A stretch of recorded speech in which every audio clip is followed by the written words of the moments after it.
This is the Chevy Cruze, the first generation. They are mainly with 1.4 or 1.8 liters in the USA, and both of these engines will have the MAF sensor location right near the box with the air filter. This is the air filter box, and this is the MAF sensor. The connector is taken out by disconnecting it, by unplugging it, and then I will not do this because these connectors are quite vulnerable. So you can easily unscrew one bolt with a Phillips screwdriver and take this sensor out, check it if it's clean, and replace it. But actually the MAF sensor is not always the culprit. Even if you see the MAF sensor codes, you need to look at the piping.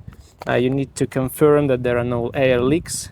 And also in 1.4 liter engines, the turbocharger may be in charge of the problems with the air supply in your engine. So if something is wrong with the turbo, it's also possible that you will get the codes that may point at this MAF sensor. So you need to have the car diagnosed properly with a good scanner and get all the codes before you buy anything, because the sensors are not that cheap for this vehicle.